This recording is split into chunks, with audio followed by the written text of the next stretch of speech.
Mujahidin. Seperti biasa, sebelum kita memulai pembelajaran hari ini, mari kita berdoa menurut agama dan keyakinan masing-masing. Berdoa mulai.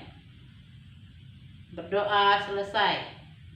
Pada pembelajaran sebelumnya, kita sudah memasuki materi elastisitas dan hukum Hooke. Yang intinya, satu, setiap benda memiliki sifat lentur atau elastis.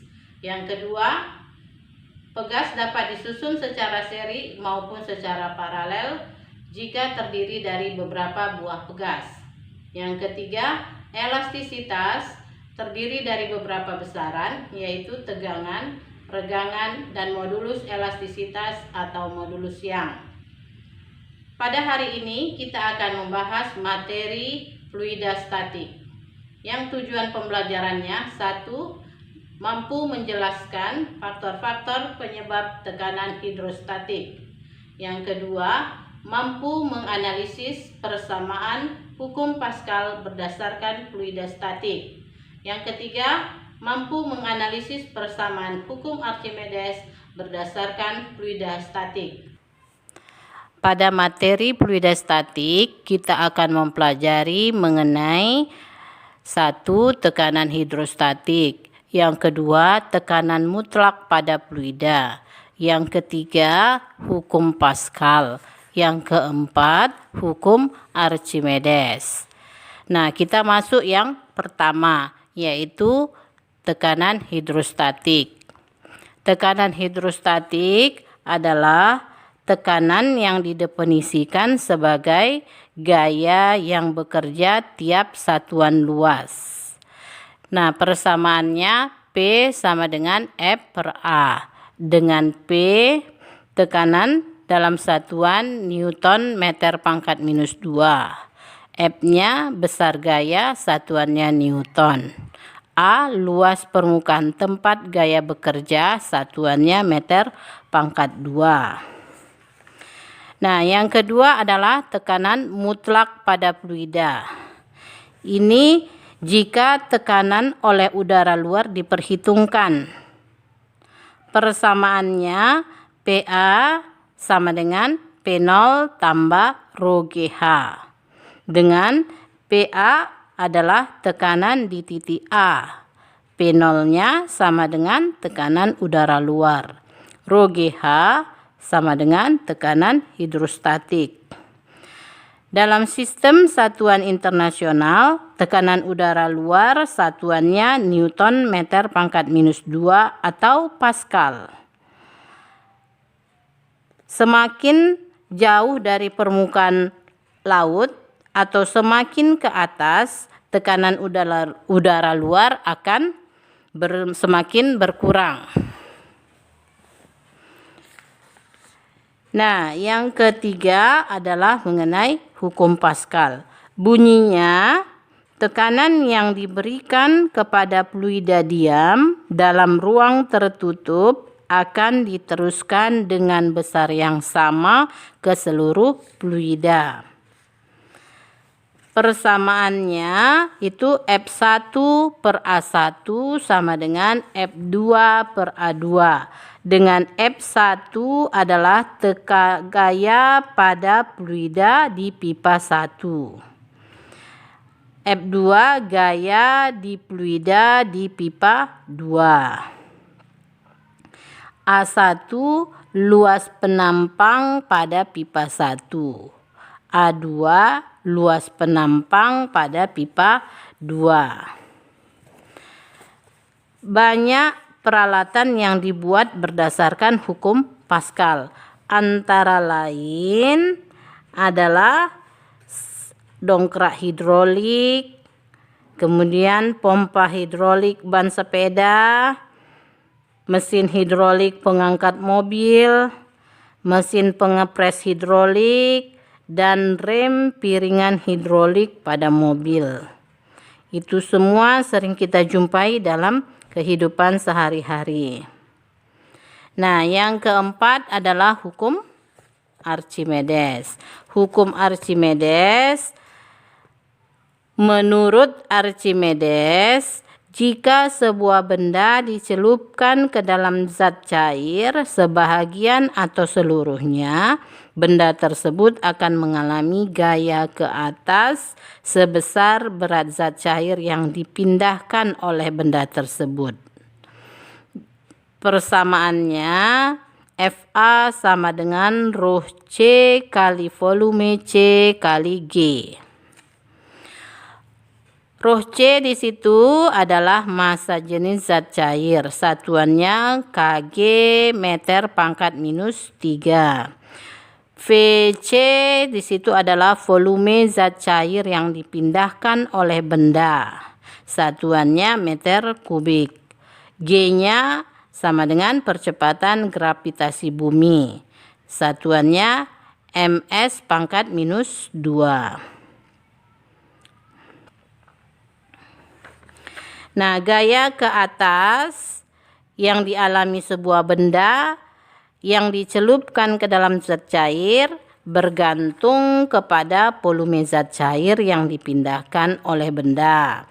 Yang kedua, massa jenis zat cair. Yang ketiga, percepatan gravitasi bumi pada tempat tersebut. Nah, jika volume benda seluruhnya tercelup ke dalam cair, volume zat cair yang dipindahkan sama dengan volume benda.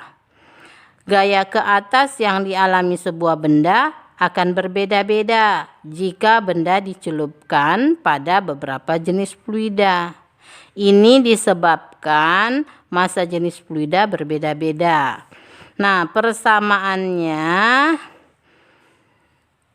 untuk massa jenis fluida berbeda-beda itu adalah FA dalam kurungnya adalah A per ruh A sama dengan FA dalam kurung C per ruh C. Penerapan hukum Archimedes antara lain kapal laut yang terbuat dari besi dapat mengapung di air. Yang kedua, kapal selam dapat mengapung, melayang, dan tenggelam di air. Yang ketiga, galangan kapal untuk memperbaiki atau memeriksa bagian bawah kapal.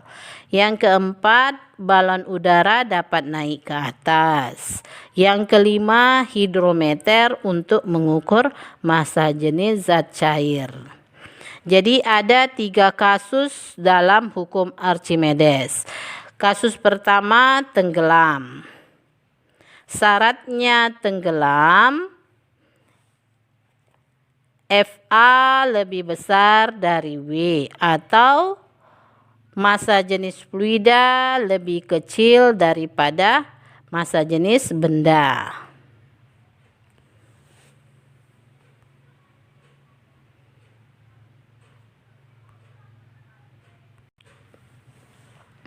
Penerapan hukum Archimedes antara lain: 1. Kapal laut yang terbuat dari besi dapat mengapung di air. Yang kedua, kapal selam dapat mengapung, melayang, dan tenggelam di air. Yang ketiga, galangan kapal atau memperbaiki atau memeriksa bagian bawah kapal. Yang keempat, balon udara dapat naik ke atas. Yang kelima, hidrometer untuk mengukur massa jenis zat cair. Ada 3 kasus dalam hukum Archimedes. 1. Tenggelam. Jika gaya ke atas oleh zat cair lebih kecil daripada berat benda, atau jika massa jenis zat cair lebih kecil daripada massa jenis rata-rata benda, maka dia disebut tenggelam. Syarat tenggelam, FA lebih kecil daripada W atau ruh F lebih kecil daripada ruh rata-rata. Yang kedua, benda melayang. Benda melayang dalam zat cair itu syaratnya FA sama dengan W, atau rho F sama dengan rho benda rata-rata. Yang ketiga, benda mengapung dalam zat cair. Syarat benda mengapung adalah FA lebih besar daripada W. Nah, pada kasus untuk benda mengapung, jika volume benda yang tercelup dalam zat cair adalah VBF dan volume benda total adalah VB, maka berlakulah rho B sama dengan rho B per rho F sama dengan VBF per VB. Jika tinggi benda yang tercelup dalam zat cair adalah HBF dan tinggi benda total adalah HB, maka berlaku rho B per rho F sama dengan HBF per HB. Nah, HBF itu adalah tinggi benda yang tercelup dalam fluida. Dan VBF itu adalah volume benda yang tercelup dalam fluida. Sebelum mengakhiri pembelajaran hari ini, Ibu akan mempertegas atau memberi kesimpulan mengenai materi fluida statik. 1.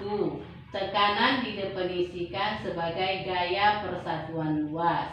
Yang kedua, tekanan hidrostatik adalah tekanan di dalam fluida yang tidak bergerak. Yang ketiga, hukum Pascal. Bunyinya, tekanan yang diberikan kepada fluida diam dalam ruang tertutup akan diteruskan sama besar ke dalam seluruh bagian fluida. Yang keempat, hukum Archimedes. Bunyinya, jika sebuah benda dicelupkan seluruhnya atau sebagian ke dalam zat cair, benda akan mengalami gaya ke atas sebesar berat zat cair yang dipindahkannya. Demikianlah pembelajaran hari ini. Semoga kalian dapat memahaminya dan tetap semangat. Sampai jumpa.